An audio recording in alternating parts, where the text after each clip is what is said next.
ታሪካችን የሚጀምረው ኔት የተባለ ስመጥር ሐኪም ሁለት ሴት ልጆቹን ሜሪዲትና ኖራንን ይዞ ወደ ደቡብ አፍሪካ ለእረፍት ሲጓዝ እያስመለከተን ነው። ጉዞውም ዝም ብሎ ለመዝናናት ብቻ ሳይሆን ከዚህ ቀደም ለሞተችው ሚስቱ ክብርና ትውስታ ጭምር ነበር።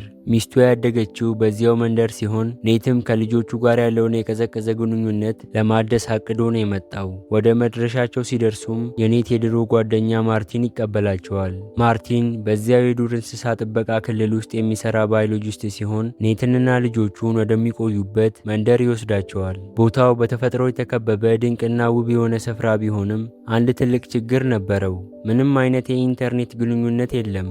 በዚያኑ ምሽት ቤተሰቡ አንድ ላይ ሲሰበሰቡ ልጆቹ ስለ እናታቸው ማውራት ይጀምራሉ። በዚህ መሃል ኔት በማርቲን ፊት የልቡን መናገር ይጀምራል። ሚስቱ በካንሰር ስትሰቃይ እሱ አጠገቧ ባለመሆኑና በመራቁ ትልቅ ጸጸት ውስጥ እንዳለ ይገልጻል። ይህ ጉዞም የተበላሸውን የቤተሰብ ግንኙነት መልሶ ለመጠገን የተደረገ የመጨረሻ ሙከራ ነበር። በማግስቱ ማርቲን ኔትንና ልጆቹን ለልዩ ጉብኝት ይዟቸው ይወጣል። ማርቲንም መደበኛ የቱሪስት መስመር ያልሆነውንና አደገኛ የተባለውን የዱር እንስሳት ክልል ሊያሳያቸው ይወስዳቸዋል። መንገዱን ሲያቋርጡ ቡድን ቡድን ሆነው የሚንቀሳቀሱ እንስሳትን እያዩ ልጆቹ በአግራሞት ማድነቅ ይጀምራሉ። በመቀጠልም ባንጂ ከተባለ የጥበቃ ሰራተኛ ጋር ይገናኛሉ። ብዙም ሳይርቁ ጥቂት አንበሶች ተኝተው ይመለከታሉ። ማርቲን ወደ አንበሶቹ ሲቀርብ የሚያስገርም ነገር ይከሰታል። ሁለት ግዙፍ አንበሶች ልክ እንደተገራ ድመት ወደ ማርቲን ተጠግተው መተሻሸት ይጀምራሉ። ነገር ግን በዚህ ጊዜ ማርቲን በአንደኛው አንበሳ ላይ ጉዳት መኖሩን ያስተውላል።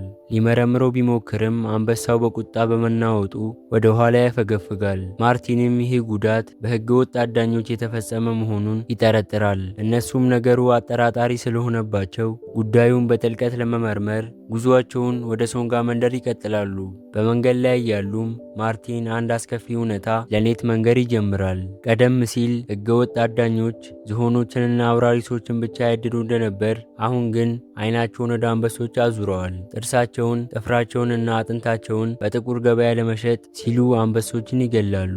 ትንሽ ቆይቶ ወደ መንደሩ እንደደረሱ ሁኔታው ጭር ያለና የሚያስፈራ ይሆንባቸዋል። ማርቲን አካባቢውን ሲፈትሽ ያገኘው ነገር ግን እጅግ ዘግናኝ ነበር። አብዛኛው የመንደሩ ነዋሪ በአሰቃቂ ሁኔታ ተጨፍጭፈዋል። ማርቲን አስክሬኖቹን ሲመረምር በአንበሳ የተጠቁ ይመስላሉ። ነገር ግን ማርቲን አንበሳ እንዴት ሙሉ መንደር እንደዚህ ያጠፋል ብሎ መጠራጠር ይጀምራል። ምክንያቱም ይሄ ከአንበሳ ተፈጥሮ ውጪ የሆነ ድርጊት ነው። ሁኔታውም ስላላማራቸው ለባለስልጣናት ሪፖርት ለማድረግ ሊመለሱ ሲሉ በድንገት ኖራ ጮኸች። እሷም የጮኸችው ከታረደ ላም አጠገብ ሌላ አስክሬን በማየቷ ነበር። ማርቲንም አደጋው አጠገባቸው መሆኑን ተረድቶ መኪናውን በፍጥነት እየነዳ ከዚያ ለማምለጥ ይሞክራል። በራዲዮ በኩል ባንጂን ለማግኘት ቢሞክርም ምንም ምላሽ አላገኘም። በመንገድ ላይም አንድ የቆሰለን የመንደሩን ሰው ያገኛሉ። ኔትም እንደ ሐኪምነቱ ሊረዳው ቢሞክርም ሰውየው ግን ሊተርፍ አልቻለም። በዚህ መሃል ማርቲን አካባቢውን ለመቃኘት ከመኪናው ይወርዳል። ወደ ሐይቁ ዳርቻም ሲጠጋ የአንበሳ ኮቴ ይመለከታል። በድንገት ግን የአስፈሪ አንበሳ ከተደበቀበት ወጥቶ ማርቲን ላይ ይዘልበታል። የተኩሱ ድምፅም በአካባቢው ላይ ይሰማል። ኔት በድንጋጤ ማርቲንን ፍለጋ ሲሮጥ ሜሪዲት መኪና ውስጥ መቅረት ፈርታ ትከተለዋለች። በዚያው ቅጽበት ግን ሁሉም ነገር ወደ ሲኦልነት ይቀየራል። ያው አንበሳ ኔትን ለማጥቃት ማሳደድ ይጀምራል። ኔት ግን ለጥቂት አምልጦ ወደ መኪና ውስጥ ዘሎ ይገባል። አንበሳው ግን ተስፋ ስላልቆረጠ መኪናውን ሰብሮ ለመግባት ይታገላል። ኔትም አውሬውን ለመከላከል እየታገለ ሜሪዲትን መኪናውን ንጁ ብሎ ይጮህባታል።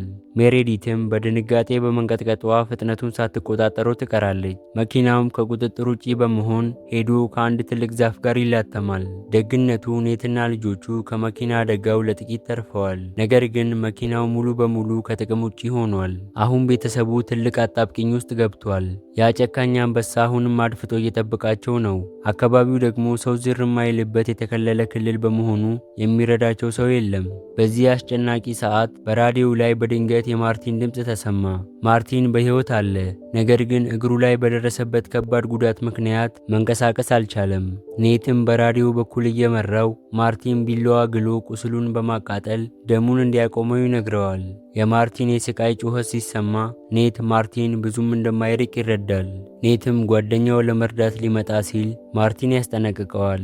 ይህ አውሬ ተራ አውሬ አይደለም።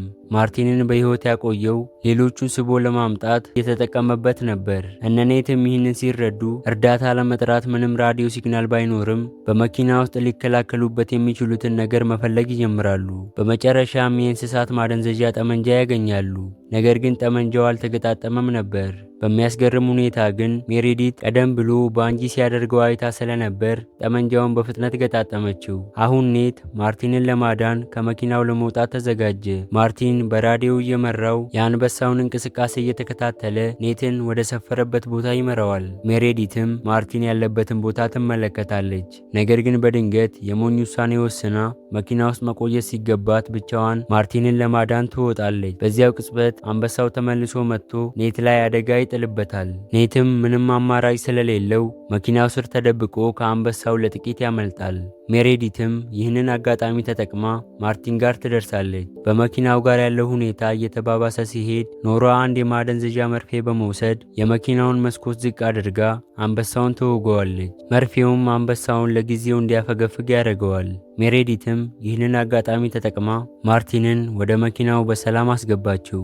ምሽት ላይ ማርቲን ይህ አንበሳ እንደ ማንኛውም አውሬ እንዳልሆነና ሰዎችን ብቻ ሳይሆን መኪናዎቹንም ጭምር ኢላማ እንደሚያደርግ ይናገራል። ማርቲን እንደሚለው ከሆነም ሕገወጥ አዳኞች የአንበሳውን ቤተሰቦች በመጨፍጨፋቸው ምክንያት ይሄ የዱር ንጉሥ ወደ ደም የተጠማ በቀለኛ አውሬነት ተቀይሯል። ትንሽ ቆይቶም አንድ የሕገወጥ አዳኞች ቡድን እነ ኔት ወዳሉበት ቦታ ይመጣሉ። ኔትም የቡድኑን መሪ ሚሶዚን እርዳታ ይጠይቀዋል። መጀመሪያ ላይ አዳኞቹ በገንዘብ ተስማምተው ለመርዳት ፈቃደኛ ቢሆኑም ማርቲን አብሯቸው መሆኑን ሲያውቁ ግን ፊታቸው ይቀየራል። ማርቲንም የአዳኞቹ ቀንደኛ ጠላት ስለነበር ሁኔታው ይካረራል። ነገሩም ወደ ግጭት ሊያመራ ሲል የአስፈሪ አንበሳ በድንገት ከጨለማ ውስጥ በመውጣት አዳኞቹን ማጥቃት ይጀምራል። ኔትም ይህንን አጋጣሚ ተጠቅሞ የአዳኞቹን መኪና ለመስረቅ ይወስናል። ነገር ግን የመኪናው ቁልፍ ስላልነበረ ቁልፉን በአዳኞቹ አስክሬን ውስጥ መፈለግ ይጀምራል። ኔት ቁልፉን ፈልጎ ሲመለስ ግን ነገሮች ተበለሻሽተው ነበር። አንበሳው ቀጥታ ወደ ልጆቹና ወደ ማርቲን እያመራ ነበር። ማርቲንም ልጆቹ እንዲያመልጡ ሲል አንበሳውን በኃይል ይጋፈጠዋል። በትግል ላይ እንዳሉም መኪናው ተንሸራቶ ገደል ውስጥ ይገባል። ማርቲንም መጨረሻው መድረሱን ተረድቶ እየፈሰሰ ያለውን ነዳጅ በእሳት በመለኮስ ከአንበሳው ጋር ያፈነደዋል። ኔት የቅርብ ጓደኛውን ማርቲንን በማጣቱ ልቡ ቢሰበርም የተረፉትን ልጆቹን ይዞ ማምለጥ ነበረበት። ሜሬዲት ቀደም ሲል በደረሰባት ጥቃት ክፉኛ ቆስላለች። በመጨረሻም በአካባቢው ወደሚገኝ አንድ የተተወ ትምህርት ቤት ህንፃ ያመራሉ። ይህ ቦታ በአንድ ወቅት አዳኞች ይጠቀሙበት የነበረ ቢሆንም አሁን ግን ለሜሬዲት የመጀመሪያ እርዳታ ለመስጠትና ለጊዜው ለመሸሸግ ብቸኛ አማራጫቸው ነው። ኔትም ለልጆቹ ውሃ ፍለጋ ወጣ እንዳለ ያ የማይሞተው አውሬ በድንገት ይከሰታል። አንበሳውም እስከ ህንፃው ድረስ ተከትሏቸው መጥቷል። ኔትም በሩጫ ተመልሶ ልጆቹን አስተማማኝ በሆነ ክፍል ውስጥ ከሸሸገ በኋላ አንድ ከባድ ውሳኔን ይወስናል። ይሄ አውሬ እኔን ሳይገድል አይመለስም ብሎ ስላሰበ ለልጆቹ እንደሚመለስ ቃል ገብቶላቸው አንበሳውን እየሳበ ወደ ውጭ ይወጣል። የኔት እቅድም አደገኛ ነበር። አንበሳውን እየሳበ ወደ ሌሎች የአካባቢው እንስሶች ክልል ለመውሰድ ነበር ያቀደው። ኔትም በእጁ በያዛት ትንሽዬ ቢላዋ ብቻ ከግዙፉ አንበሳ ጋር ለሞትና ለህይወት በሚያደርጉት ትግል ውስጥ ይገባል። ኔት ደሙ እየፈሰሰና አቅሙ እየደከመ ባለበት ሰዓት የአካባቢው እንስሶች ብቅ ይላሉ። በተለይም ማርቲን ያሳደጋቸው የሚወዳቸው ግዙፍ እንስሶች የራሳቸውን ክልል ለመከላከል ሲሉ በኔት ላይ አደጋ የጣለውን አንበሳ በጋራ ተባብረው ይገሉታል። የኔትም እቅድ ይሳካለታል። ኔትም በደረሰበት ጉዳት ሳቢያ ራሱን ስቶ ይወድቃል። ብዙም ሳይቆይ ግን ባንጂ ደርሶ ያድናቸዋል። ኔት በሆስፒታል ውስጥ ሲነቃ ሁለቱን ሴት ልጆቹን ካጠገቡ ያገኛቸዋል። ለረጅም ጊዜ ርቋቸው የነበረው አባት አሁን ላይ ልጆቹን ምን ያህል እንደሚወዳቸው በግልጽ ይነግራቸዋል። ጊዜያት ካለፉ በኋላ ኔትና ልጆቹ እንደገና ወደ ጥበቃ ክልሉ ይመለሳሉ። በዚህ ጊዜም የሟች እናታቸው ትውስታ ባለበት ዛፍ ስር ቆመው እያስመለከተን ታሪካችን ያልቃል።